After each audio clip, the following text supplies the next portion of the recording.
क्या आप जानते हैं पल भर में ब्रह्मांड की परिक्रमा किसने की थी?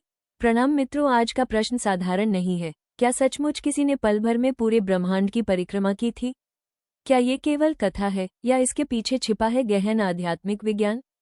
कल्पना कीजिए, देवताओं का एक दिव्य लोक, कैलाश पर्वत, जहाँ स्वयं महादेव विराजमान है, माता पार्वती उनके समीप और उनके दोनों पुत्र कार्तिकेय और गणेश।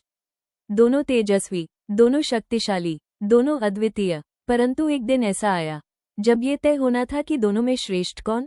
एक दिन देवताओं ने प्रश्न उठाया, इन दोनों में पहले विवाह किसका हो?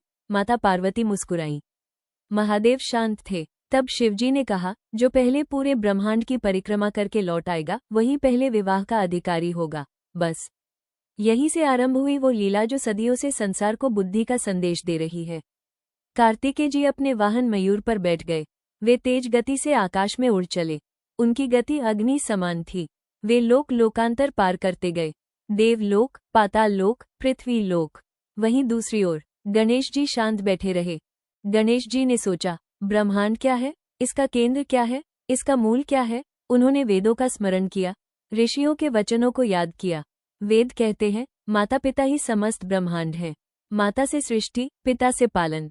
गणेश जी उठे और अपने माता पिता के चारों ओर 3 बार परिक्रमा कर ली। उन्होंने प्रणाम किया और कहा, मेरे लिए आप ही संपूर्ण ब्रह्मांड हैं। उधर कार्तिकेय जी सचमुच ब्रह्मांड की यात्रा कर रहे थे। वे सप्त ऋषियों के लोक गए, इंद्रलोक गए, सूर्य मंडल पार किया, चंद्र लोक देखा, ग्रह नक्षत्रों को पार किया। उन्होंने सागर देखे, पहाड़ देखे, ऋषियों से आशीर्वाद लिया। उनकी यात्रा तपस्या समान थी। जब वे लौटे, उन्हें विश्वास था विजय उनकी ही होगी। कार्तिकेय लौटे तो देखा, गणेश जी पहले से बैठे हैं।